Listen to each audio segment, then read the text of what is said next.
E esses dois feras foram responsáveis pela negociação daquele caso que aconteceu lá na Pérola do Mamoré, em Guajará-Mirim, aquele adolescente que foi sequestrado.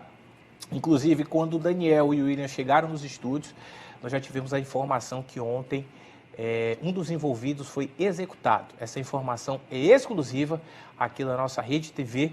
Inclusive, o John Silva já está preparando uma matéria para trazer detalhes a partir das 12h30 no programa Plantão de Polícia. Viu, Eliane? Vamos ver se daqui a pouco a gente leva o Daniel e o William lá em cima para ver se o Rosinaldo bate um papo com eles, já para nós fecharmos essa reportagem da execução de um dos suspeitos. Daniel, satisfação em recebê-lo aqui no nosso programa. Seja bem-vindo. Muito obrigado, Bruno. A Polícia Civil está à disposição e satisfeito com a elucidação de mais um crime grave no estado de Rondônia. Doutor William, satisfação em recebê-lo aqui no nosso programa. A gente agradece, né? Faço as palavras aí minhas, do Daniel. Polícia Civil do estado de Rondônia sempre à disposição da sociedade para conseguirmos aí, no máximo possível, elucidar aí crimes que tanto afrontam a nossa sociedade rondoniense. Daniel, momento que vocês receberam a notícia que foi uma moça, né? Uma jovem tinha sido sequestrada lá em Guajará-Mirim. Eu tenho certeza que é uma notícia que assusta e ainda no momento que vocês chegaram para fazer as negociações deste caso. Eu queria que você comentasse conosco. Então, Bruno, logo pela manhã nós estávamos em uma instrução na Academia de Polícia quando recebemos a ligação do delegado-geral que me convocou para que fosse a direção imediatamente que estava ocorrendo um crime de sequestro em andamento. A gente se deslocou para a direção e durante a reunião foi definido que em alguns minutos nós deveríamos estar no núcleo aéreo para seguir viagem para Guajará-Mirim, que o sequestro seria lá na fronteira. Então, eu e o Dr. William seguimos lá para o núcleo aéreo e partimos para Guajará. 1h20 mais ou menos de voo, chegamos na cidade. O Dr. William já foi para o banco, onde estava o pai da vítima, e eu com o restante da equipe nos dirigimos para a delegacia, onde iniciamos as investigações, tomamos pé do que estava ocorrendo, e iniciamos as investigações na tentativa de localizar a vítima no cativeiro e prender os infratores desse grave crime. O Dr. William ficou negociando com os criminosos e no curso das investigações conseguimos identificar ainda no início da tarde o veículo utilizado pelos criminosos como sendo um Ford Ka de cor vermelha, que era de um sujeito de Guajará-Mirim. Após a identificação do veículo, os policiais saíram em busca do proprietário. Sabendo que a polícia já havia identificado, decidiu fazer contato com a polícia. Eu, inclusive, falei com ele pelo telefone e ele ficou de apresentar o veículo e me informou que iria fugir para o país vizinho, para a Bolívia. E nisso ele informou onde estava o veículo, a nossa equipe foi lá e apreendeu o veículo e ele fugiu para a Bolívia. No início da noite, seguimos as investigações, porque a vítima ainda não tinha sido localizada. No final da tarde, cessou as negociações e a gente conseguiu capturar mais um sujeito que era o proprietário da residência para onde os criminosos planejaram o crime, porque esses criminosos que executaram a ação não eram de Guajará. Alguns deles aqui de Porto Velho e um deles de fora do estado. Eles foram recepcionados em Guajará por um dos sujeitos que nós conseguimos prender no final da tarde e pelo outro dono do carro que fugiu para a Bolívia.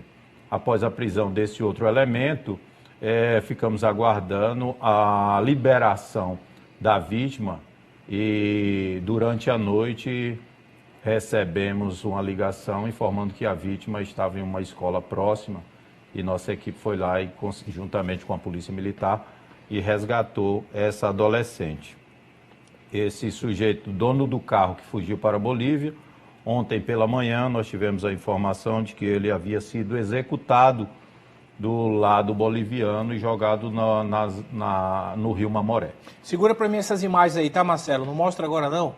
Inclusive o nosso tempo está um pouco estourado, mas eu vou pedir um pouquinho de autorização do nosso querido Faro Fino, porque é um assunto, inclusive, muito interessante. Doutor William, eu queria que o senhor comentasse conosco aquelas primeiras imagens que estavam passando agora, o que aconteceu naquele momento? Eu acho que teve um momento ali que eu vi que o senhor estava próximo, não sei se era o senhor, porque eu estou conhecendo um pouco, não era não, né? Porque tem um uniforme idêntico ao do senhor, então acho que era alguém, não sei se era alguém da sua equipe. Era a Polícia Federal. Polícia Federal, né? Eu queria que o senhor comentasse conosco o que aconteceu nessas imagens, daquela primeira imagem, Marcelo, bota pra gente enquanto o William comenta. Ali, no momento que nós chegamos lá, como o Daniel falou, nós chegamos em Guajará-Mirim, nós já dividimos as funções. O Daniel já partiu lá para das investigações, tentando localizar a vítima, e eu já fui com o pai da vítima, para que eu pudesse tomar pé que nível estavam as negociações. Quem estava negociando eram os próprios funcionários do Banco Bradesco. Nossa Senhora. E aí eu peguei o celular do pai dela, que era o meio de comunicação, e aí já peguei o pé e comecei eu por si só. Nisso, já estavam as equipes no campo, que a gente chama, né? Inclusive, a Polícia Federal deu esse apoio para nós. Legal. E aí foi uma abordagem de um dos elementos, né? Que era, não me lembro o nome dele, o Gordinho? Era o Anderson. É o Anderson, né? Isso. Um dos elementos que estava dando a guarida exatamente para os criminosos fizeram lá como se fosse o quartel-general deles, vamos dizer assim, né? Então, aí foi o momento da abordagem que a Polícia Federal fez nesse elemento, que inclusive está preso, que participou do sequestro também. Coloca para mim as imagens, Marcelo. Eu queria que o Daniel comentasse conosco. E um dos suspeitos, né, Daniel, foi assim nós falamos suspeitos, nós temos que usar esse linguajar, pessoal, porque até o momento que realmente seja fechado o inquérito, aí a gente tem que ter, não pode falar nada tendo uma certeza, né? Então, ainda o termo suspeito é um linguajar até jurídico, para que nós não possamos ter um problema lá no futuro. E aí, ó, Daniel, as imagens no momento que o corpo é retirado de um dos suspeitos que estava envolvido nesse sequestro, né?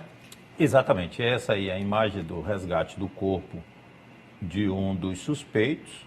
Ele era o proprietário do veículo utilizado na ação e, como eu já informei, esse rapaz, eu tive contato telefônico com ele no dia do sequestro, ele informando que iria deixar o carro em determinado ponto da cidade. Você chegou a falar com ele? Cheguei a falar com ele, ele queria o meu compromisso de que eu restituiria o veículo dele. Ele me informou que não estaria envolvido, que teria emprestado aquele veículo para outros sujeitos e que iria apresentar o veículo, mas não iria ficar na cidade. Então tá aí, ó. Deixa para mim as imagens. Essas imagens são exclusivas, tá? Aqui do nosso grupo SGC. Daqui a pouco, às 12h30, nós teremos uma reportagem exclusiva no programa Plantão de Polícia. A Eliane daqui a pouco já vai deslocar o Daniel e o William lá para nosso jornalismo, para bater um papo com o John Silva e com a nossa equipe, para nós fecharmos uma reportagem da execução de um dos suspeitos. William, qual é a delegacia que você está hoje no comando? Na verdade, Bruno, não é uma delegacia, tá? Hoje foi... É uma coordenadoria. Uma coordenadoria. Isso, que é a que a gente chama de coordenadoria de operações e recursos especiais. Ou seja, nós não trabalhamos com investigação, tá? Não toca inquérito, nada. Nós trabalhamos só com a parte de apoio na execução das operações, ou seja, a parte tática mesmo. Por exemplo, nós trabalhamos sempre muito em conjunto com o doutor Daniel, né? No momento que ele fecha as investigações que nós vamos cumprir, mandado de prisão, mandado de busca e apreensão, apoio. Aí quem faz a parte de entrada, tática, nas residências, etc., é a CORE. Tá? Daniel, e a delegacia que você está à frente hoje? É a Delegacia de Crime contra o Patrimônio. A gente atua em furtos e roubos de repercussão, latrocínio, sequestro e extorsão. Essa é a especialidade da Patrimônio. Hoje, doutores, a gente acompanha, já até para nós encaminharmos para o nosso finalizando o nosso bate-papo, que a Polícia Civil ela vem se empenhando em trazer o resultado para a população de forma imediata e de forma célere quando há um furto, quando há um roubo ou até mesmo um homicídio.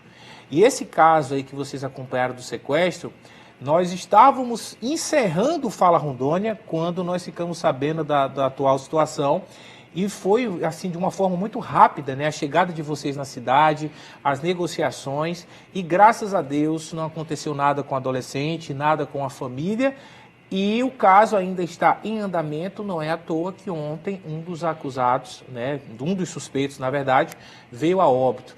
E a gente acompanha constantemente, viu, Daniel, o teu trabalho também, inclusive constantemente a gente anuncia aqui as ações que você vem desenvolvendo com a sua equipe, juntamente com o Dr. William, e o espaço está sempre aberto. A gente tem que divulgar esse trabalho que a polícia vem desenvolvendo aqui no nosso estado, porque isso é de suma importância. Claro que o crime ele tem que ser combatido, inclusive aqui nos bastidores nós estávamos conversando, e eu sempre falo isso no programa, a tecnologia ela chegou, né, na área policial, mas os meliantes eles também se reinventam quando falamos na tecnologia, e a polícia também constantemente tem que estar se reinventando para combater o crime, não só no nosso estado, como também no nosso país, né, Daniel?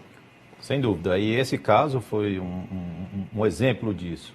Durante as investigações, a gente constatou que os criminosos já tinham um certo conhecimento de telemática e não estavam simplesmente na cidade de Guajará-Mirim. Não chegaram seco, né? Já estavam preparados. Exatamente. O crime, eles já estavam há alguns dias em Guajará, os executores. No entanto, a ramificação, a execução do crime ocorreu em Guajará, transferiram dinheiro para uma pessoa em São Paulo, que também foi presa. Essa pessoa de São Paulo encaminhou o dinheiro para o tio no estado do Mato Grosso, em Rondonópolis, também foi preso. E a comunicação que estava ocorrendo dos sequestradores com o Dr. William, que estava na negociação, não ocorria de Guajará-Mirim, ocorria da cidade de Porto Velho. E a vítima tinha sido levada para a Bolívia. Então você vê toda a logística, a geografia de como estava ocorrendo esse crime. A execução em Guajará, comunicação em Porto Velho, financeiro em São Paulo e no Mato Grosso e o cativeiro na Bolívia. Então, e assim, o que a gente também, o ambiente também era desfavorável, porque nós estávamos numa região de fronteira, onde nós temos limitação, tanto para a equipe terrestre e aérea avançar em busca do cativeiro, nós temos a limitação territorial, não podemos avançar no território boliviano. Então, nós estávamos com o núcleo aéreo dando apoio, mas ele também tinha essa limitação. Então, foi um crime bem estudado pelos criminosos e numa região de difícil combate. Olha, eu quero agradecer a participação de vocês, eu quero encerrar primeiro com o William. William, obrigado pela participação. Fiquei interessado nessa sua coordenação, eu acho que poucas pessoas sabiam. Inclusive, vamos combinar uma matéria, viu, Ramiro? Lá no local, vamos combinar uma matéria junto com a nossa produtora Eliane, que eu acho que é um local interessante para a população entender mais o trabalho que você desenvolve também aqui no nosso estado. Primeiramente, a gente agradece o espaço, né, para que a gente possa estar sempre contribuindo aí com a população. E a questão da nossa unidade é uma unidade nova, né? Hoje ela fez agora, recentemente, 4 anos só. Né? Nós que conseguimos aí, através da nossa delegacia geral, criar essa unidade, que Rondônia ainda não tinha. Brasil todo, os polícias civis têm as cores, né? Que a core mãe, vamos dizer assim, é Rio de Janeiro. Então dali a gente já migrou a nível nacional. Então, assim, é uma unidade nova, mas é bacana, a gente vai marcar sim, você vai gostar. É uma atividade assim que, para quem gosta da polícia, no sentido operacional, essa é a unidade certa, né, Daniel? E a gente gosta de sempre estar, como a gente brinca, né? Tá dando aquele bom dia, 6 horas da manhã pra galera. Foi um prazer em conhecê-lo, William. Daniel, obrigado pela participação. Fazia muito tempo que eu não vi o Daniel, como eu falei, olha, William, eu vou revelar uma coisa aqui. Eu já tive os momentos na escola que eu precisava de reforço, né? E eu lembro que o Daniel, a gente morava na mesma rua e teve um período que eu tive que fazer aula de reforço de matemática com o Daniel, mas quando eu tive a aula eu tirei 10. Era um bom professor. E a gente fica feliz quando a gente vê amigos, né, crescendo na vida, pessoas que hoje o Daniel é um delegado, um cara muito estudioso. Inclusive o meu irmão hoje também, inclusive, passou no concurso de delegado e usa o Daniel como exemplo. A gente cresceu junto ali, jogava bola ali no Conjunto Mamoré. E a gente fica feliz quando vê pessoas fazendo bem, pessoas combatendo o crime. E como eu sempre falo, a gente veio para esse mundo, a gente veio para essa vida com um propósito. E a missão do Daniel era ser delegado e ele está aí agora fazendo bem a nossa população. E hoje uma data especial, inclusive o Davi, que é irmão do Daniel, me falou, hoje é aniversário do meu irmão. Manda parabéns para ele. Parabéns, meu amigo. Muito obrigado, meu Satisfação amigo. Em revê-lo e sucesso na carreira de vocês. E seja sempre bem-vindo também, viu, Daniel? Muito obrigado e para finalizar eu queria agradecer o espaço e a Polícia Civil está à disposição e isso é uma demonstração de que nossa equipe está preparada, apesar de não ser um crime muito comum, ocorrer aqui no estado de Rondônia, mas quando ocorre, a Polícia Civil avança e soluciona da melhor maneira possível.